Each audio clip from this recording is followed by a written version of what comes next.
Hello दोस्तों, कैसे हो आप लोग। Welcome to the channel. इस वीडियो में मैं आपके लिए परफेक्ट वर्ल्ड के लेटेस्ट एपिसोड को डिटेल में एक्सप्लेन करूंगा। वीडियो देखकर आपको बहुत ज्यादा मजा आने वाला है, इसीलिए वीडियो को अभी के अभी लाइक कर दो। पिछले एपिसोड में हमने देखा था मिस्टर कॉन्ग सी हाओ को सिस्टर क्लैन के जेल से छुड़ा कर लेकर आ गए थे। यहाँ पर अभी वो पीकॉक गॉड के साथ है, जहाँ पीकॉक गॉड को जैसे ही इन लोगों के इस करतूत के बारे में पता चलता है वो बहुत ही ज्यादा गुस्सा हो जाते हैं। वो सी हाओ को अपने साथ लेकर जाना चाहते हैं, लेकिन सिस्टर क्लैन के लोग उन्हें रोक देते हैं। इसकी वजह से वहाँ पर बहुत ही तनाव का माहौल हो जाता है। अब आगे एपिसोड स्टार्ट होती है, जहाँ totally peacock God celestial clan के लीडर से ज्यादा ताकतवर है। अब इसी वजह से वो अपनी एनर्जी सप्रेस कर लेता है, लेकिन उसके तुरंत बाद ही वहाँ पर एक और बहुत ही स्ट्रॉन्ग एनर्जी आती है। उस एनर्जी के अंदर हम एक सेलेस्टियल गॉड को देखते हैं। ये गॉड इस सेलेस्टियल क्लैन का प्रोटेक्टर है। इसका नाम मिस्टर दाओ है। यहाँ पर आने के बाद सबसे पहले वो अपनी ताकत का कमाल दिखाता है, जहाँ पर हम लोग उसके खतरनाक टू हॉर्न बुल को देखते हैं। ये बंदा पूरे के पूरे सेलेस्टियल क्लैन में सबसे ज्यादा ताकतवर है, इसीलिए ये सेलेस्टियल क्लैन का प्रोटेक्टर भी है। लेकिन इसको देखकर पीकॉक गॉड कहता है, ब्रदर दाओ, कुछ भी आगे करने से पहले मेरी बात सुन लो। इस सी हाओ ने तुम्हारे यंग डिसाइपल्स को सही सलामत सेलेस्टियल क्लैन में आने में मदद करी और इसके बदले में तुम्हारे क्लैन ने इसको प्रिजन में डाल दिया। क्या ये करना सही है? क्या तुम्हारा सेलेस्टियल क्लैन किसी के एहसानों का ऐसा बदला चुकाता है? अभी के अभी से छोड़ दो और मैं समझूंगा ये चीजें हुई ही नहीं थी। लेकिन इसके बात को सुनकर फिर वो प्रोटेक्टर दाओ कहता है, पीकॉक गॉड, मैं तुम्हारी बात को समझ रहा हूँ, लेकिन यहाँ पर बात एहसान की नहीं है। सेलेस्टियल क्लैन बस इस लड़के के अंदर छुपे इसके ट्रेजर्स को पाना चाहता है, इसीलिए आज तुम चाहे कुछ भी करो, हम लोग इस लड़की को यहाँ से ऐसे ही जाने नहीं दे सकते हैं। पीकॉक गॉड कहता है, अगर तुम इसे जाने नहीं दोगे तो तुम्हारे क्लैन के लिए अच्छा नहीं होगा। प्रोटेक्टर दाओ कहता है, तुम्हें लगता है तुम्हारे क्लैन में इतनी ताकत है कि तुम हमारे क्लैन को खत्म कर दो? दोनों ही अपनी अपनी एनर्जी एक्टिवेट करते हैं। दोनों की ये फ्यूरियस एनर्जी इस पूरे जगह में बहुत ही खतरनाक टेंशन का माहौल क्रिएट कर देती है। लेकिन इसके बाद पीकॉक गॉड कहते हैं, मैं तुम्हें बचाने की कोशिश कर रहा हूँ। अगर तुमने अभी इस लड़के को नहीं छोड़ा तो इनकी प्रोटेक्टर हमारी मास्टर विलो गॉड यानी कि गॉड लियो यहाँ पर आएगी, जो कि तुम्हारे इस सेलेस्टियल रेस को पूरी तरह से अपर वर्ल्ड से खत्म कर देगी। प्रोटेक्टर दाओ कहता है, तुम मुझे डराने की कोशिश कर रहे हो? पीकॉक गॉड कहता है, मैं तुम्हें डरा नहीं रहा हूँ, मैं तुम्हें बस समझा रहा हूँ। लेकिन इसके बाद वो प्रोटेक्टर दाओ अपनी पावर को एक्टिवेट करता है, कहता है, तुम्हें हमारे क्लैन के अफेयर्स में पार्ट लेने का कोई भी अधिकार नहीं है। और फिर वो अपनी सिंगों के बीच में एक ब्लास्ट क्रिएट करता है और फिर पीकॉक गॉड के ऊपर हमला करता है। पीकॉक गॉड उसके इस अटैक से बच जाता है, लेकिन इसके बाद पीकॉक गॉड कहता है, तुमने मेरी एडवाइस नहीं सुनी, मेरे ऊपर हमला किया, इसके साथ तुम हमारे बीच के रिलेशन को भी खत्म कर दिए। तुमने इस फाइट की शुरुआत करी है और इसका खात्मा मैं करूंगा। जिसके बाद पीकॉक गॉड उसके ऊपर अपने एक स्ट्रॉन्ग पावर से हमला करता है। प्रोटेक्टर दाओ उसको रोकता है, लेकिन उसी के बाद वो अपने पीकॉक फेदर से एक ऐसा अटैक तैयार करता है जो कि उस प्रोटेक्टर दाओ के एक सिंग को वही जगह काट कर रख देता है, उसका एक सिंग तोड़ देता है, जिसके वजह से वहाँ पर पूरा खून ही खून हो जाता है।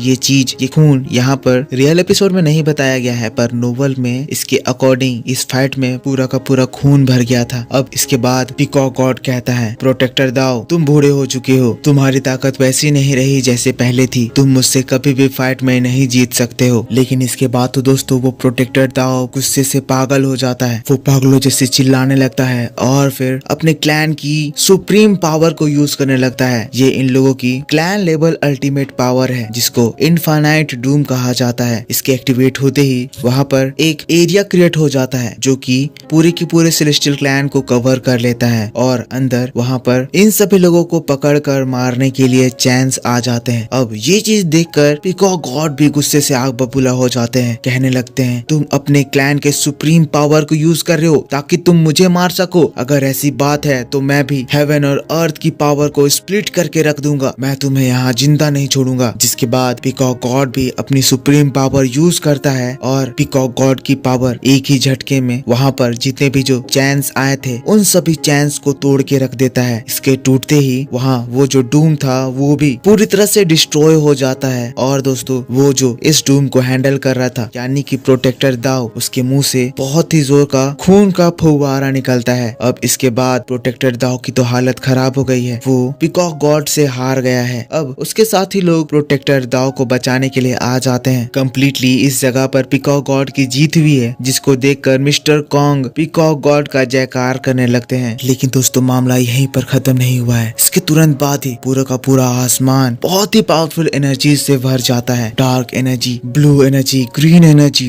रेड एनर्जी, सभी गॉड्स एक ही बार में उस जगह पर आ जाते हैं। सभी लोग सेलेस्टियल क्लैन के उस हॉल पर आ जाते हैं, जिसको देखकर सेलेस्टियल क्लैन का लीडर कहता है, आप सब ऐसे हमारे हॉल में आ गए, ये बिल्कुल ही अच्छी बिहेवियर नहीं है। तो फिर अंडरवर्ल्ड का गॉड कहता है, इस लड़के ने हमारे अंडरवर्ल्ड के डिसाइपल्स को मारा है, मेरा इससे हिसाब चुकाना बाकी है, मैं भला यहाँ पर क्यों ना आऊं। फिर इसके बाद हम लोगों को वार क्लैन के गॉड को भी दिखाया जाता है और ऐसे ही बहुत सारे और क्लैंस के गॉड वहाँ पर आ जाते हैं। ये सभी लोग लीडर हैं, जिसमें ऑटम क्लैन का गॉड आता है, सी हॉक के पास आ जाता है, कहता है, लड़के तुम मेरे साथ आओ, मैं तुम्हें सही सलामत यहाँ पे से ले जाऊंगा और तुम्हें मुझसे घबराने की जरूरत नहीं है, क्योंकि मैं तुम्हारा कोई भी नुकसान नहीं करूंगा। लेकिन इसकी बात को सुनकर फिर दूसरे गॉड कहने लगते हैं, लगता है लॉर्ड बूटियान अपना फायदा देखने की वजह से पूरी तरह से अंधे हो गए हैं, आपको लगता है आप ऐसे ही हमारे सामने से इस लड़के को ले जाएंगे। और फिर वो गॉड भी सी हॉक को ऑफर देता है कि उसके साथ चलो, लेकिन सी हॉक उन सभी लोगों को मना करता है, कहता है मैं अगर जाऊंगा तो पीकॉक गॉड के साथ ही जाऊंगा। यहाँ पे हम देख सकते हैं यहाँ पर वार क्लैन के साथ साथ और भी वो डीमन रेस के लोग भी आ गए हैं, जो कि शुरू में वो कंपटीशन रखे थे। सी हॉक को धमकाने लगते हैं, कहते हैं, लड़के ये चॉइस तुम्हारे ऊपर डिपेंड नहीं करता है। वैसे ही सभी गॉड अब हॉल में आ गए हैं, नीचे उतर गए हैं, सी हॉक को घेर लिए हैं। पर ये देखकर पीकॉक गॉड तुरंत ही सी हॉक के पास एक फॉर्मेशन बनाते हैं ताकि कोई भी सी हॉक को टच ना कर पाए। लेकिन ये चीज देखकर वो लोग पीकॉक गॉड को ही धमकाने लगते हैं, कहते हैं, लॉर्ड पीकॉक तुम्हारा हाथ कुछ ज्यादा ही चल रहा है, लगता है हमें सबसे पहले तुम्हारे हाथ को ही कंट्रोल करना होगा। अब दोस्तों इस सिचुएशन में पीकॉक लॉर्ड यहाँ पर कमजोर साबित हो रहे हैं, क्योंकि ये सभी लोग सी हॉक को मारना चाहते हैं और सी हॉक के अंदर से उसका ट्रेजर बाहर निकालना चाहते हैं। पर सिर्फ यहाँ पीकॉक लॉर्ड ही हैं जो कि सी हॉक को बचा रहे हैं। अगर ये लोग मिल जाएं तो पीकॉक लॉर्ड को आसानी से मार देंगे। लेकिन फिर दूसरा गॉड कहता है, सेलेस्टियल लॉर्ड आप इस लड़के को क्यों पकड़ के रखे हुए हैं? जब इतना ज्यादा तमाशा हो रहा है तो आपके लिए यही सही होगा कि आप इस लड़के को जाने दें। लेकिन इसकी बात को सुनकर सेलेस्टियल लॉर्ड गुस्सा आ जाता है, कहता है, आप लोग जो यहाँ पे कर रहे हो वो बिल्कुल ही अनटॉलरेबल है, चुपचाप यहाँ पे से चले जाओ, वरना सेलेस्टियल क्लैन आप लोगों के साथ हर एक रिलेशन को तोड़ देगा और जो भी क्लैन हमारे साथ फाइट करने की कोशिश करेगा उसके ऊपर सेलेस्टियल क्लैन अपनी पूरी ताकत से हमला करेगा। इसकी बात दोस्तों खत्म नहीं हुई थी, वैसे ही ऑटम क्लैन का गॉड सी हॉक के ऊपर तेजी से हमला कर देता है। लेकिन वैसे ही अचानक से उसकी ये स्पीड रुक जाती है और एक पोर्टल के जरिए वो टेलीपोर्ट हो जाता है, एक फोर्स उसको धकेल कर दूर कर देती है। वैसे ही वहाँ पर डिवाइन एनर्जी से लिपटी एक बहुत ही खूबसूरत लड़की को दिखाया जाता है। ये दोस्तों वही एंशिएंट बीइंग है जो कि सी हॉक से उस दिन मिली थी। वो कहती है, मैं यहाँ पर हुआंग को प्रोटेक्ट करने के लिए आई हूँ, तुम में से कौन है जो कि आज मुझे इस काम में रोकने की कोशिश करेगा? इसके आने से यहाँ पर ऐसी खतरनाक एनर्जी फैली जिसको देखकर सभी लोग एक बार के लिए बहुत ही ज्यादा शॉक्ड हो गए हैं। हम देखते हैं यहाँ का पूरा टाइम रुक गया है। सी हॉक इसको देखकर पहचान जाता है, समय रुक गया है, पर सी हॉक इस इफेक्ट से फ्री है। वो सी हॉक के पास आती है, कहती है, तो हुआंग तुम क्या चाहते हो? क्या तुम मेरे साथ आना चाहोगे? सी हॉक कहता है, मैं तुम्हारे साथ आना रिग्रेट नहीं करूंगा। इसकी बात को सुनकर एंशिएंट बीइंग खुश हो जाती है, कहती है, अगर ऐसी बात है तो मैं इन गॉड रेल्म के सो कॉल्ड लीडर्स को अभी के अभी उन लोगों की औकात दिखा देती हूँ। जिसके बाद दोस्तों सबसे पहले वो सी हॉक को उसकी आइडेंटिटी बता रही है। वो अभी सी हॉक को एक कहानी बताने वाली है, वर्चुअल रेल्म की कहानी, जिसमें बताएगी कि पिछले जन्म में सी हॉक कौन था और वो कितना ज्यादा ताकतवर था। पर दोस्तों इसी बात के साथ यहाँ पर ये एपिसोड खत्म हो रहा है। नेक्स्ट एपिसोड में मैं आपको डिटेल में अच्छे से वो कहानी को एक्सप्लेन करूंगा, जिसके बाद आगे की कहानी आपको बताऊंगा। तो दोस्तों आई होप आपको ये वीडियो पसंद आया है। अगर पसंद आया है तो प्लीज वीडियो को एक लाइक जरूर करना, चैनल पर न्यू हो तो इसको सब्सक्राइब जरूर करना, कमेंट करके बताना कि आपको वीडियो कैसा लगा। मैं आपसे मिलता हूँ ऐसे ही कमाल की वीडियो को लेकर, तब तक के लिए take care, bye bye, thanks for watching.